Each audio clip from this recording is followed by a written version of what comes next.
Oh, hey, it's Eric. Funny seeing you here. Now, as I have said before in these Forgotten Masterpiece videos, Around 2010, the gaming world was dominated by several MMO titles. now each one of these MMOs is wildly unique, but the biggest difference in all of them is how they came to an end. Club Penguin was blessed with a true end, a proper send-off, while others just kind of slowly drifted out of popularity, and when no one was looking, they were just kind of taken out back and put out of their misery with little more than a forum post. Long live the king.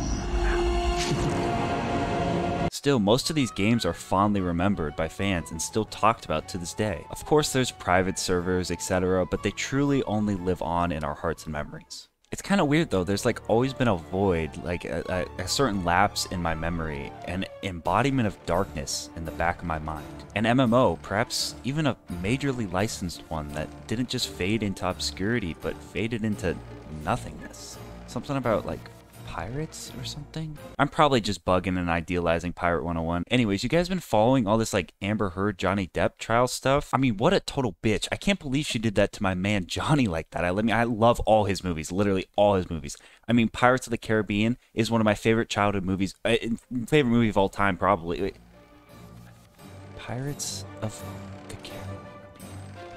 Pirates of the Caribbean Online, that's it. Wait, is it Caribbean or Caribbean? Caribbean. Caribbean. What if I'm British? Caribbean. Alright, it's definitely Caribbean. I ain't no Brit. Anyways, Pirates of the Caribbean Online was an MMO released on Halloween of 2007. It has all the staples of an MMO from this era. Janky models and janky self-character design, a terribly archaic and frustrating chat filtering system. Oh, it has a word dictionary. If you use a word not in the dictionary, it just makes it arg. What if I say like penis? Oh, it makes profanity yar. And everybody's favorite, a complete scam of a membership system instead of just letting you buy the game whoop-de-freaking-do. Now, what it does have that others don't is full unrestricted access to Pirates of the Caribbean assets. Oh boy. I mean, Jack Sparrow is literally in the opening cutscene. Now, works every time.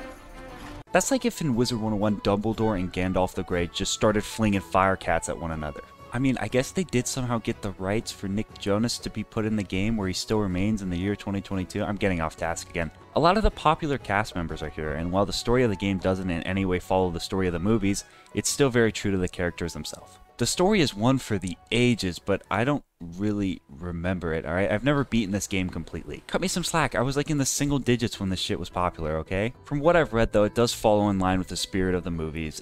You like rescue the Black Pearl and Jack Sparrow or something? Yeah. However, the real story of this game is becoming a pirate legend. You sail around gathering, completing quests, making money, and leveling up. The whole point of MMOs from this era was hitting max level and going to flex on people without memberships in the common areas. The quests are very simple. They basically all boil down to, you know, go kill these 3 enemies and blow up these 2 ships and return to talk to me and I'll give you this sack of gold and some experience.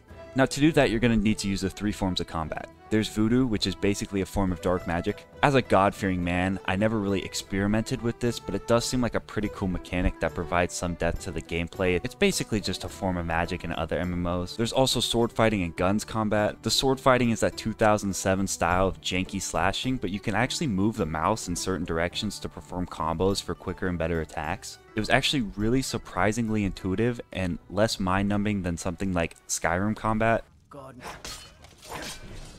Oh man, this is intense.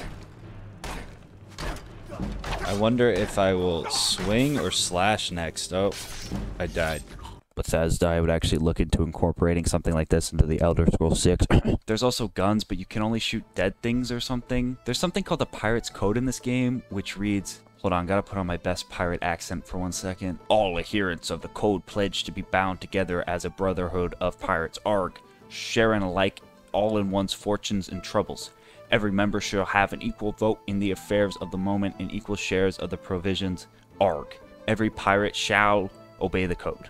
Now I remember even as a kid being kind of confused by this. This basically just says you can't shoot other players or rob other players or shoot other things that are alive because they have honor and so do you. But aren't we pirates that steal from good people? So like, how does it make any sense that taking from another thief is like completely off the table? We also kill a bunch of literal sworn oath soldiers that don't even provoke us. So why am I only sworn to this honor code when it comes to other criminals? I mean, it just doesn't, holy fuck, Sarah, take your meds, dude. The other major side of combat is ship combat. Now, for the time, this was super ambitious and super cool. I actually see a lot of inspiration here passed down to games like Sea of Thieves. To put it nicely, in many ways, the ambitious design doesn't hold up as well as the sword fighting, in my opinion. That's got to be the best pirate I've ever seen.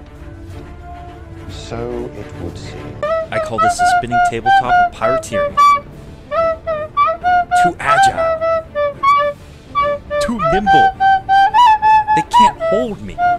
This is so jank. The PvP in this game is also kind of interesting. You only PvP when you challenge another pirate. I don't think I could ever really do it justice because I haven't ever really done it, but if you're really interested, there are a bunch of YouTube videos on it, so I would go check it out. And that's again what I found super interesting about an old MMO like this. There's still an extremely invested and dedicated fan base to this game. The actual Pirates of the Caribbean online servers were shut down close to 10 years ago now. The major private server, from what I can gather, is called the Legends of Pirates Online. That's where I got all my footage from. Now, I can't just flat out recommend it because private servers are never safe, so exercise necessary precautions. But this private server is super true to form. People were really friendly to me, and it was actually surprisingly relatively highly populated. I would definitely recommend checking it out if you want some nostalgia or just into these sort of things. I also forgot to mention that the private server is completely free to play, so there's no way like making any money off it. It's purely for the love of the game, which is the best way to run a private server.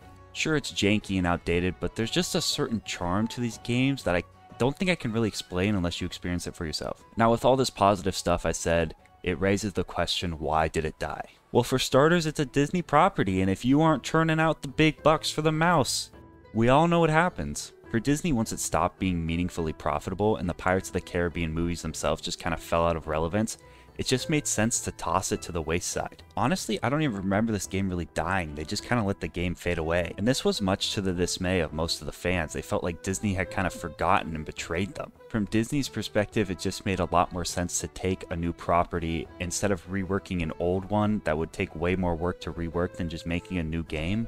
Say that one 10 times fast. It does kind of suck though, because it means this game was in many ways cheated out of a proper death like Club Penguin got. There aren't 50 million videos to say goodbye to Pirates of the Caribbean Online and how much it meant to people and how it was such a big part of their childhood. Granted, it wasn't as popular, but still, I never had the kind of love for this game that a lot of people I'm sure had.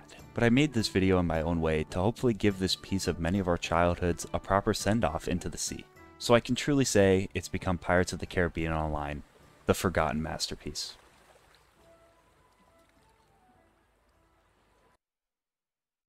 If you enjoyed this video, please consider leaving a like. If you want to see more videos like it, subscribe. If you want, you can follow me on Twitter and Twitch. The links are in the description. You can also join my Discord. There's a lot going on in there, so I recommend checking it out. Outside of that, I just hope you have a great day.